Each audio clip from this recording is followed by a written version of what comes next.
All right.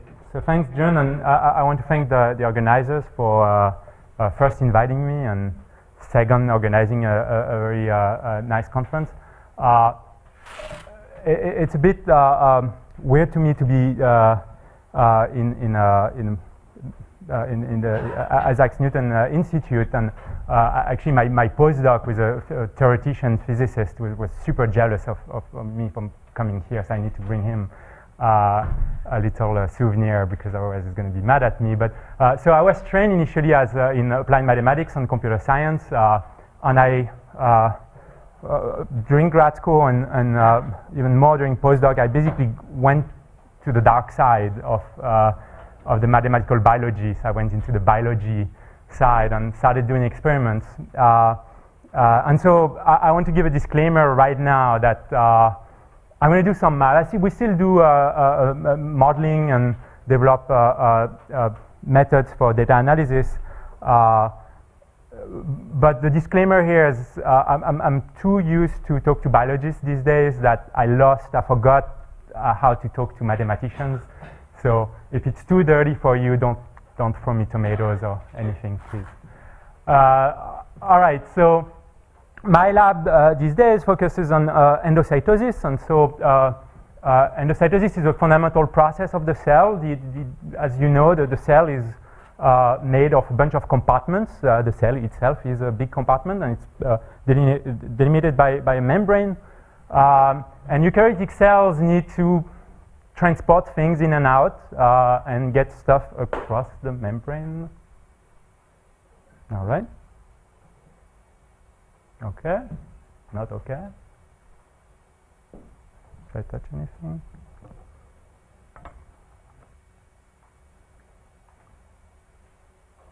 Mm-hmm. Connection at the bottom. Yeah, let me do it again here.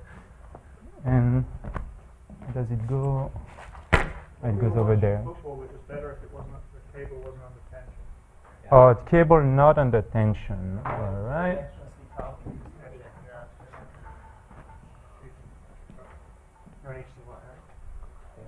Oh, yeah, no, that's good, that's good. Let me do it again. All right, I think got it.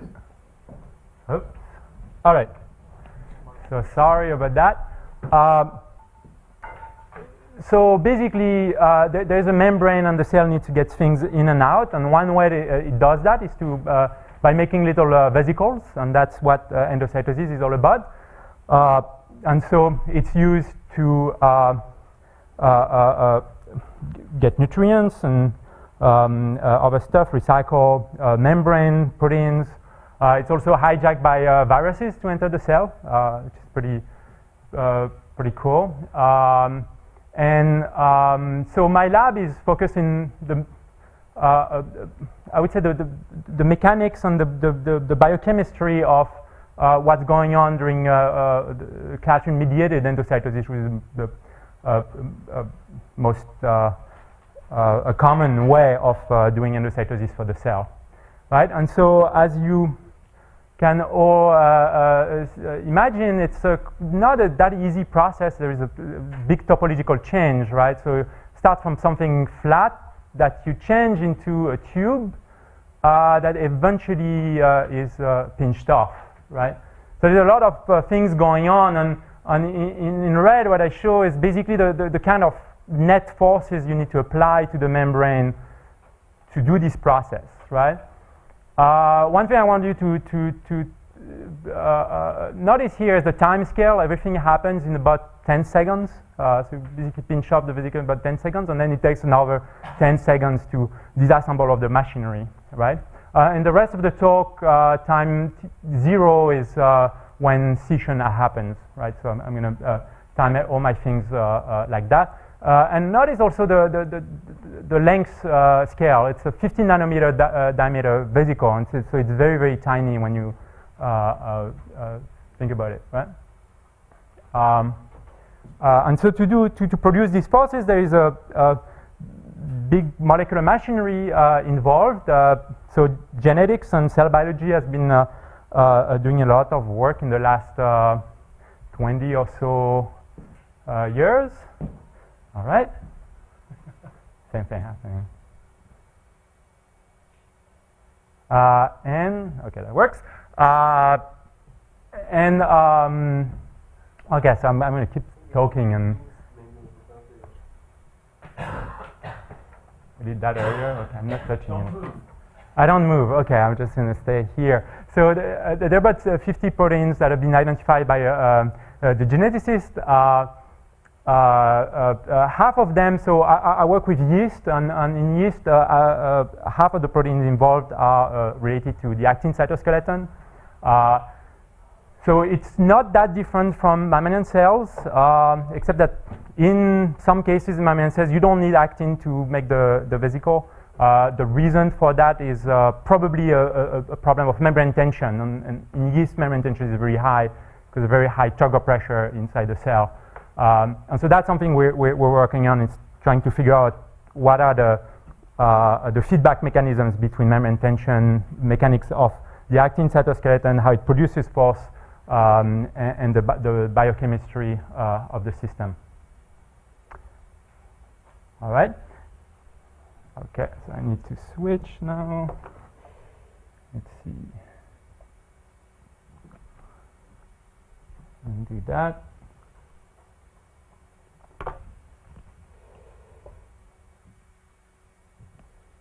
And do again. There we go. Stop moving. I'm going to stay here and don't move anymore. All right, and so the comment I get often, especially when I submit a grant and it's reviewed by a geneticist, is, well, it's the end of the story because we already know all the genes involved in endocytosis. The problem is I think we're more like this guy right now, is we know the parts, right? But it doesn't really tell us what to do with these parts and how these parts come together. And so what we're trying to do and trying to understand is how these parts work together. And by the way, how many of each part are there? So it's 50 proteins. When I say proteins, it's in different copy numbers, each of them, right? And also, it doesn't tell us how force is produced and transmitted during the process, right? So our goal is basically to go from here to there, and even much better to there. So basically, the dynamics is important here, and if you look at just this, you reassemble the bike and you put it on the ground, it's not going to work. It's going to fall, right? So it's an out of equilibrium process, right? And so that's my analogy for endocytosis, right? But studying endocytosis is challenging, and again, remember I said very short time scale, so everything happens in about 10 seconds. And very small length scale, which means that if you tag any of these proteins with a fluorescent marker with conventional microscopy, you end up with a blurry spot just because you're under the diffraction limit, right? Which is about 250 nanometers. So just get a blurry spot, right? And so if you doesn't show up so well here on this screen, but basically, if you tag a protein in fission yeast, so that's our favorite yeast we work with. So that's a yeast cell, like this cigar-shaped cells, like that. And what you see here, these dots, each dot is basically one endocytic event happening, right? And so you have a bunch of events going on in the cell, and if you play the movie, you see the dots appearing, becoming brighter and brighter, and then they start moving and become less and less bright. And basically, what it represents is the accumulation of the GFP-tagged protein over time, and when it starts moving, it's because the vesicle has been pinched off, right? So it's a great tool, and what has been developed in the last 10 years are methods to basically do quantitative microscopy from fluorescence images.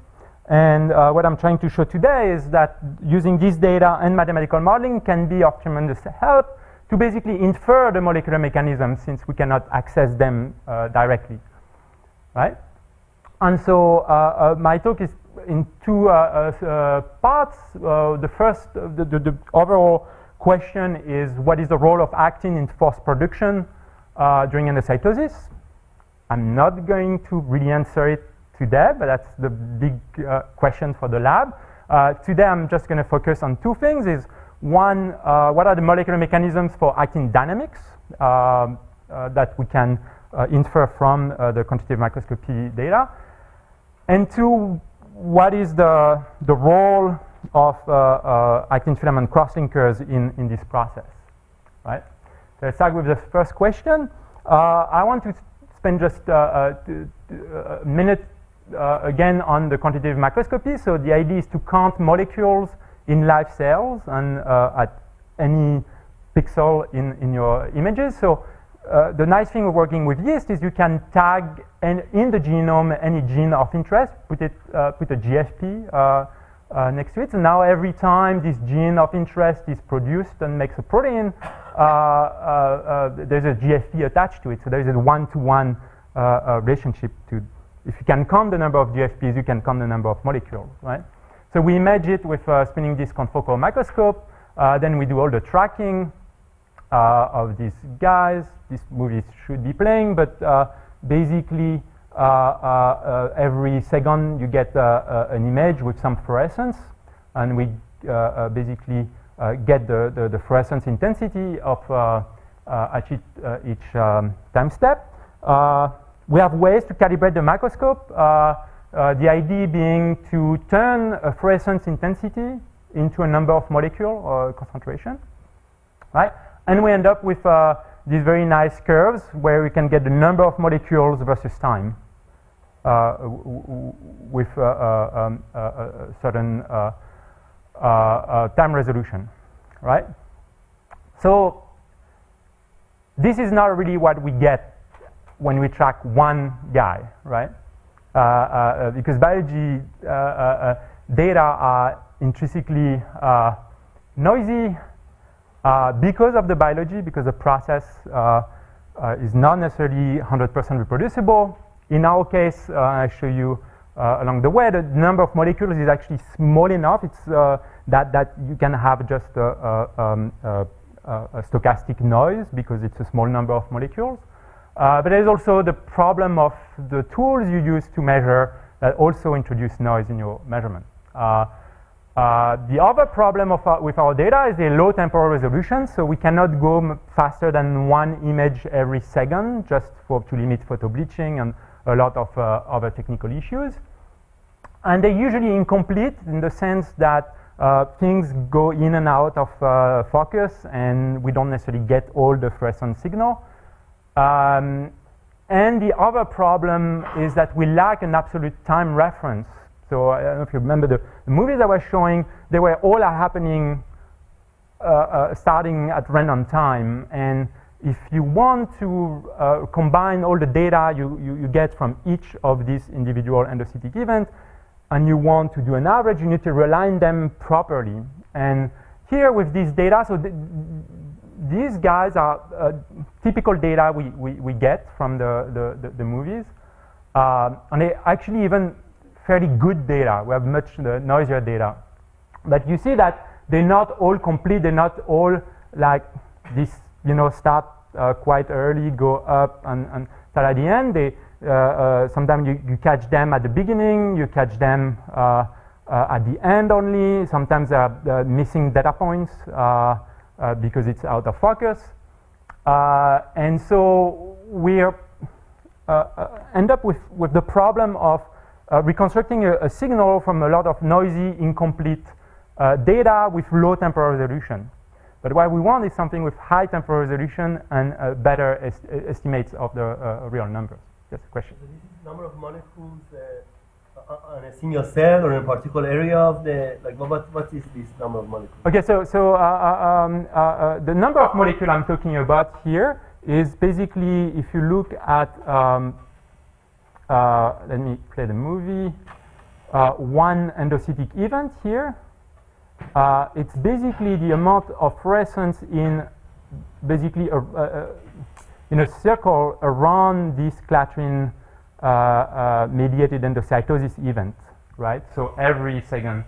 So basically, we subtract the background and all that stuff. Individual vesicles. So individual vesicles, but a lot of them, right? You must track because it moves around, yeah? That's right.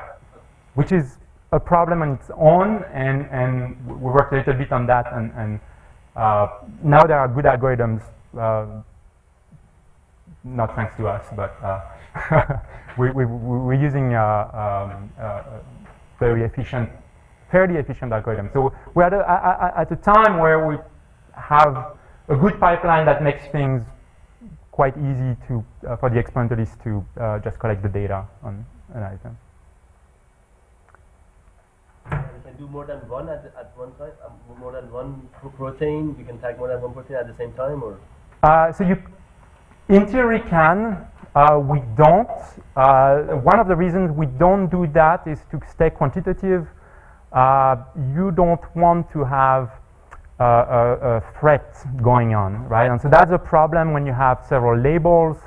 Is I don't know if you guys all know about thread, but basically one fluorophore will absorb in one wavelength, emit in another wavelength, and then the other fluorophores could get the photons from, it's not exactly the photons, but to make it simpler, the photons that get basically activate the other molecule. So basically you lose the first fluorescent protein is not fluorescent at all, right? Because so basically transfers the energy to the next one. So the numbers are less accurate, and there's a lot of corrections to do. So we avoid doing it, but in some cases it's something we should be doing. All right. So one thing. Again, we have a bunch of noisy data. We want to rely on them and estimate what's the real signal behind. And so we developed a few years ago a deterministic method to do that. Here, just a simple illustration for you guys to get what's the problem, right? So if you sample a signal and you don't have an absolute time reference to get started, then your first sampling, let's say the blue dots, and the second sampling, the red dots, will not start exactly at the same time. And the best you can do is basically say, well, my first measurement, in both cases, I will align them with each other. The problem if you do that is like if you see this signal, they're exactly the same, but you create artificial variability in your signal just because you realign poorly, right? And so the method we developed was basically, it's fairly simple and stupid when you think about it, and basically we reinvented some wheel engineers developed for radars in the late 70s. They had pretty much the same problem, but you didn't know. But basically, if you do a linear interpolation of your signals and you do a cross correlation, and you check when it's maximum, it's actually you recover the true offset. And the cool thing with this thing is it also works if you put noise in it. So it's very nice. The problem, though, it's a deterministic method. So when you do that, there's quite some noise. Alignments are not always perfect. There is not one best cross correlation. And so what we developed very recently is actually a Bayesian method that is inspired by the expectation maximization method that was first published by Dempster et al. In the late 70s, and sort of revived in the biophysics community where I live in these days by Fred Sigworth at Yale in the late 90s. And Fred's problem was to use electron microscopy data of single molecules and trying to realign, and they're very, very noisy and very poor signal. And the idea is to realign them, realign all the images to then reconstruct the structure of the protein, so of single molecules, right? And since 98, there's been a lot of implementation, a lot of progress in implementation of this method, and now it's the gold standard method for cryo-electron microscopy, and there's a big revolution in structural biology thanks to this method and also some technical improvements in cryo-EM. So hanging out with these guys and with Fred, who is a very shy guy but very smart and very nice guy, I ended up saying, but you know what? I mean, I invented the wheel, and it was a terrible wheel. It was a squared wheel. I should have been using your method for a long time. And so it's a much more complicated problem that he was addressing. And my problem is basically he had a 2D problem, but sort of 3D problem in some extent. And I have only a 1D problem. And so the idea is basically to do an expectation step and then a maximization step. So the idea is you get you get your signal. I forgot to mention that the red curve is basically your original data set. The blue curve is basically the either another data set or the guess you give of what your final data set looks like. And basically you do the same thing. You slide the curve. You look at what's the probability of the red guy to be aligned at each position. So you get like a probability distribution in function of the offset, right? And then you do that with all your data set, and then you do a big, you do the maximization step, which is basically maximum likelihood estimators of the average standard deviation of the signal at each point, just weighting all your data set by the probability of things. So it's a fairly simple, intuitive method, and it's been proven that it works really well. And with our data, it works also very well. So here you have only 46 data sets, and they're all not very good. And to begin with, we use this data set as a reference, realign everything, and with the calculated the probabilities and so on and so forth. Did the average and iterate only 5 times, I think, for this one. And we get back a signal that is actually a very, very good quality, and we played with simulated data as well just to see how good we are. And even with just a few steps, with a lot of noise, we still get extremely good estimates. Right? So that's one method that ended up developing just because we were really faced to the data that we really had to get the most sense of, right? So from there, now I'm going to talk about results that on the model that we made, but from older data, so before we developed these methods. So you see the data I show here are much lower temporal resolution and lower quality, right? So the question we had at that time was, we tagged a bunch of the molecules involved in actin dynamics, and the idea was, can fast actin dynamics be explained by the classic models of apto-free complex dendritic nucleation? So the actin filaments are polymers, they polymerize on one end, and the apto-free complex and bind on the side, create a new branch. And that was a classic idea. The nice thing with this system is that the biochemistry has been pretty well worked out in the last 20 years. And there's a lot of the reaction rates along the way have been measured in vitro, if not all of them except one, right? And so for us, it was a very simple model. It was like just make a simple ordinary differential equation model.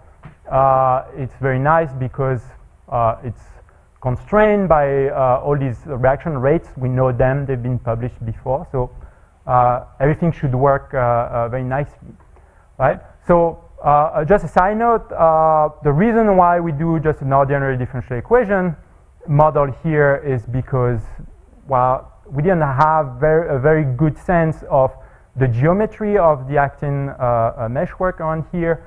And anyway, the data we get are just like as if we had one compartment with no structure, right? So we just take a guess. So we simulated the model, and what you see in the symbols are the experimental data, and the lines are the basically result of the simulation. So it didn't work really well, to our surprise. But the nice thing is, you know, we can fudge things a little bit, tweak the parameters to make it work. That's what we did. It worked.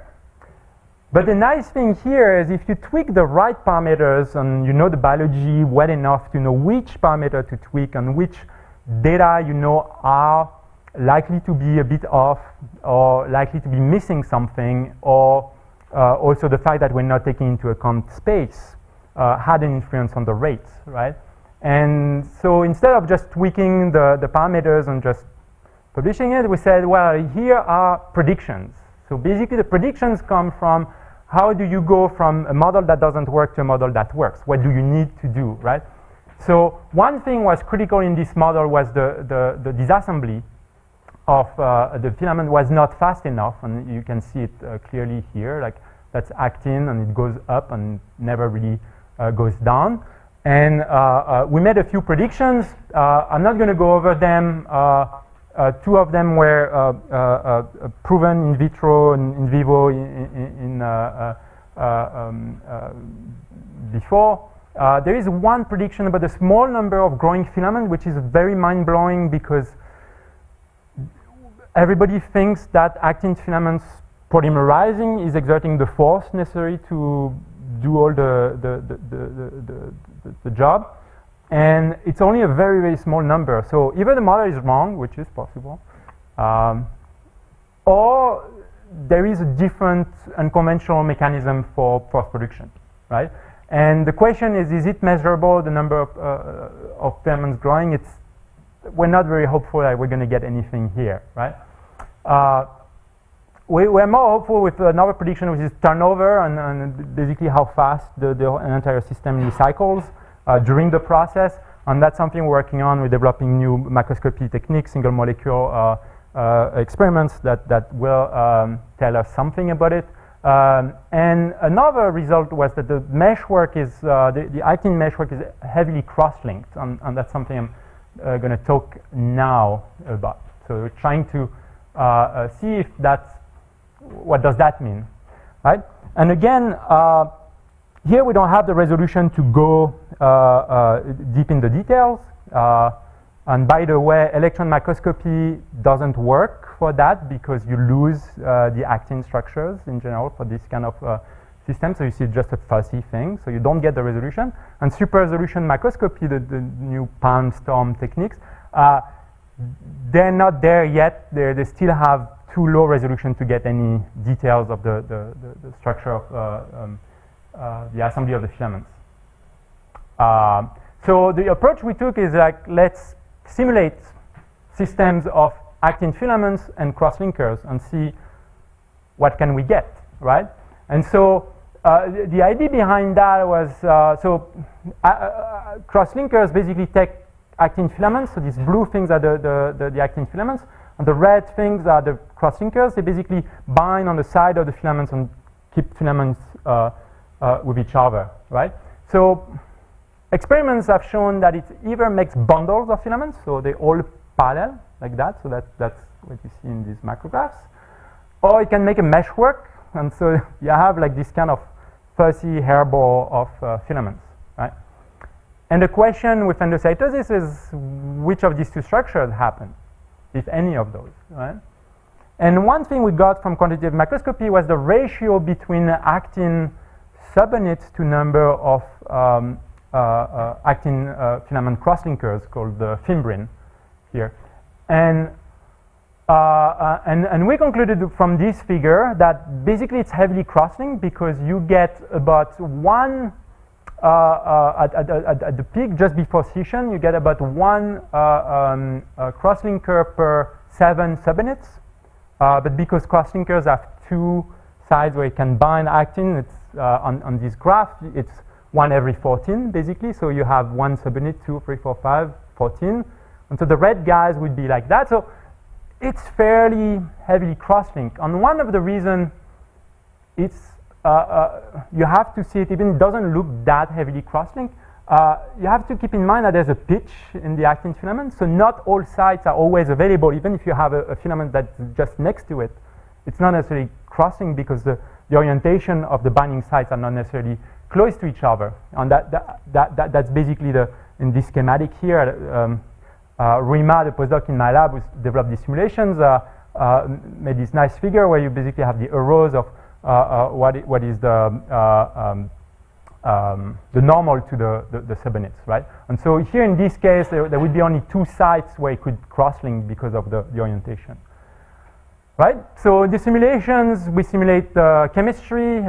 So just for simplicity, and right now we just get filaments of a fixed length. So the lengths change from, in the simulation I'm going to show, from 20 to 15 monomers, which is 50 to 130 nanometer, which is about the size of what we expect for filaments in around the clathrin-coated pit. Right, and the cross-linking rate is also in what's reasonable to think of the cross-linking rate during endocytosis, so 0.01 to 1 per second. And again, providing that subunits can bind to each other and they are in the right direction and right distance.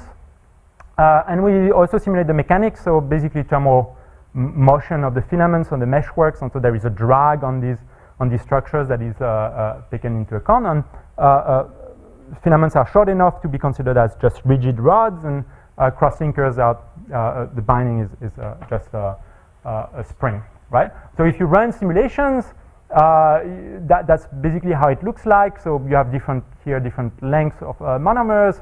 If the filaments are too short, then they just escape from each other. If they're intermediate lengths, they can make bundles, and if they're bigger, they make meshworks, right? So I have a few slides where I'm going to show more simulations on more the screen of parameters and try to make some kind of phase diagrams of the kind of structures.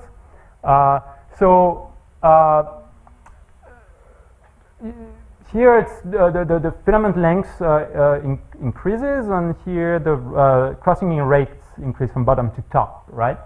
So basically here low cross-linking rate, short filaments, here high cross-linking rate and long filaments, right? And so bad news for our question, which is how is actin organized in around the clathrin-coated pit? Bad news is it could be organized in any way, because we can get in reasonable parameter that we have screened, it could get pretty much any structure, right?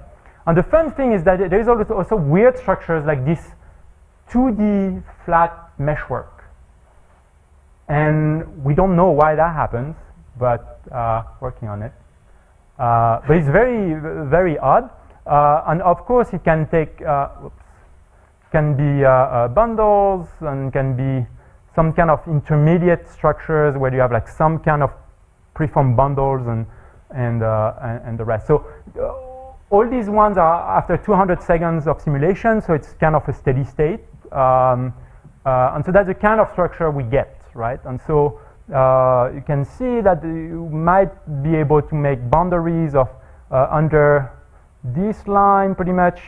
Basically nothing happens, and then there is some kind of intermediate structures here, and then bundles like that, and then more meshworks, and they are 2D meshworks, right?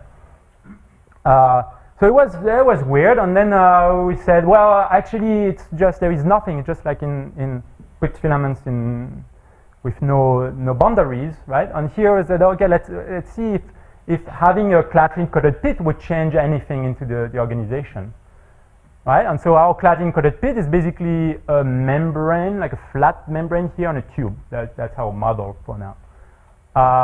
And same thing, and the interesting thing now is instead of having bundles, we end up with rings. And instead of having 2D meshworks, we end up with 3D meshworks now. And so that's basically rotating the structures there, so you can see. So you have some kind of rings here.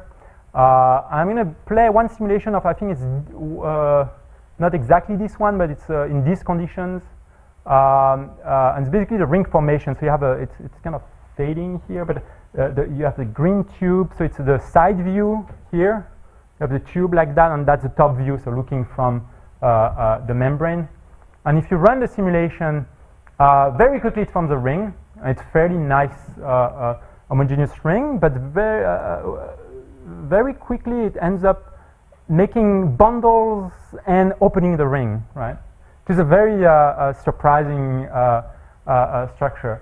But even the idea of making a ring around a tube when you start with a random distribution of filaments is kind of mind-blowing in some extent. There is this self-organization of filaments. And it could be relevant to mitochondrial fission, for example. So since your time scale of the endocytosis is 10 seconds, what's the relevant time scale on the Awesome question. Let me try. No, not that. Let me try that. So here the simulations are 200 seconds, right? On the simulation on the right, you're going to have a timestamp. If I can make it work. Well, maybe we can go with this one. So it's the side view, and what I want to show you here, if I find the right controls. Oh, sorry about that. Trying to, there we go. That's what I want to do. Okay, so I go back in time. So then time 0, after 2 seconds, 6 seconds, 10 seconds, it's already a ring, right? So the assembly of this kind of structures in these conditions are fairly fast. This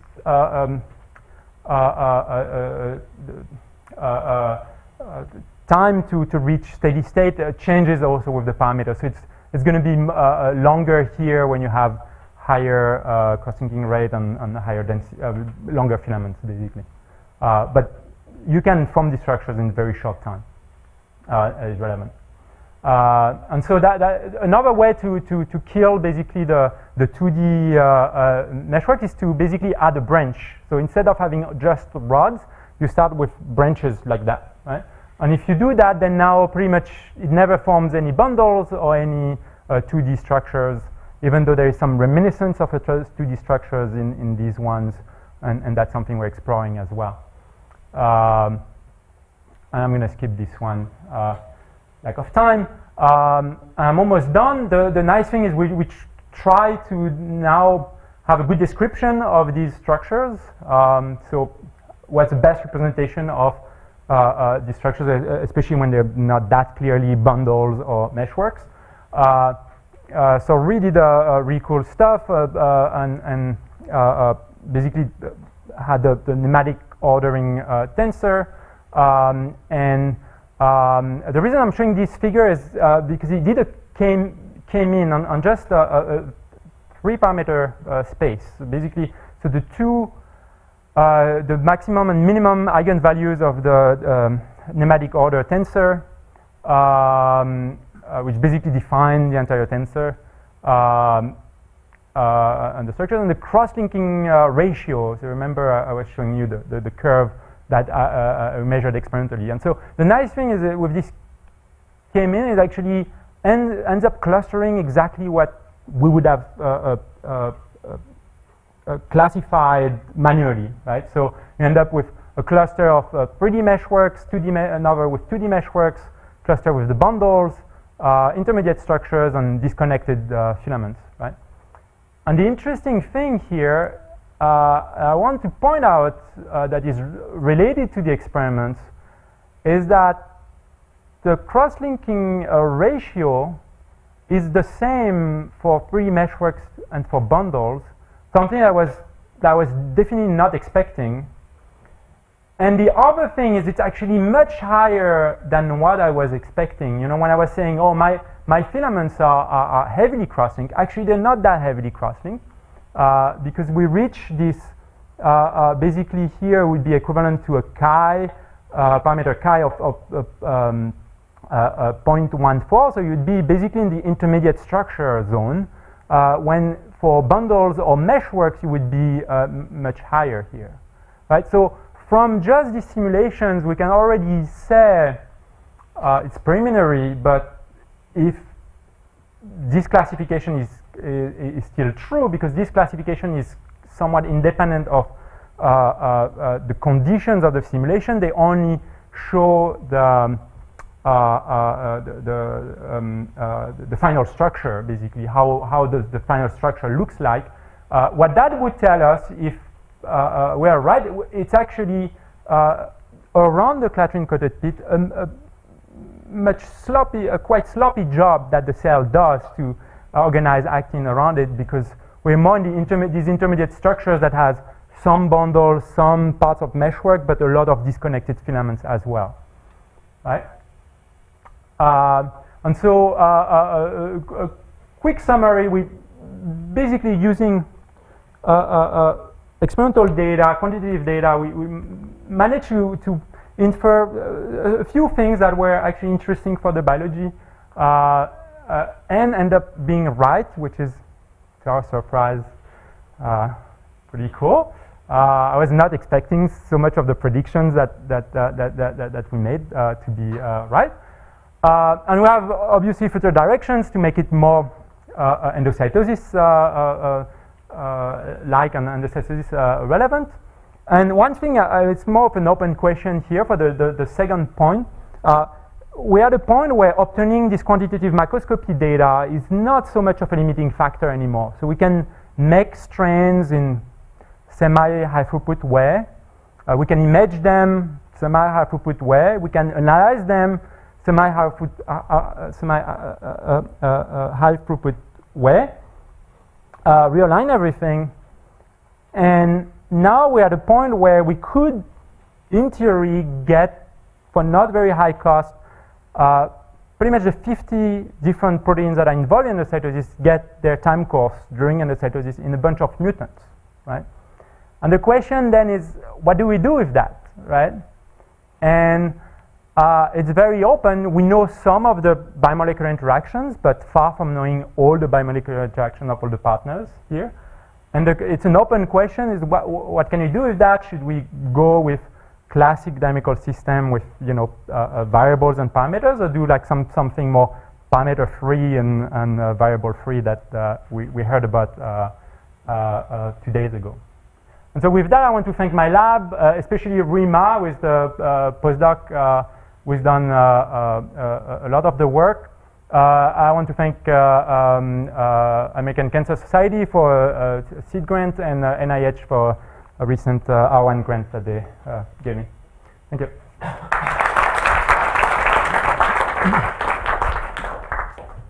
Let's take questions. Yep. So, kind of related to your question at the end.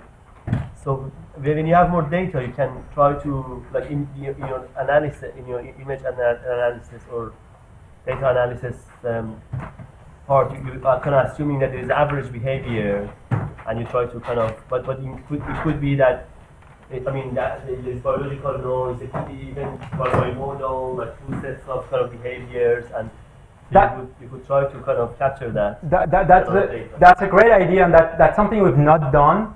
And we didn't want to do for a long time, just because the variability you get, it's hard to tell if it's from the microscope and the measurement and all these things, or from the biology. And we had this kind of criteria in the field of quantitative microscopy to say everything that is within 30% is part of, you know, the noise, and we don't know what it is, and we're not going to look into it. But now with the methods we've developed to get much more accurate estimates of this variability, we can definitely look into that, and that's something we're interested in. Model is stochastic and try to see. Exactly. And we can also classify. So here we just pull all the tracks we have into one same bin. But one thing we want to do is actually see if we can classify in different bins and what would happen, and if the bins would be relevant. And again, a bit inspired by what they do in cryo-electron microscopy as well. So yeah, thanks. Other questions? Okay, let's thank Julien again. Thank you.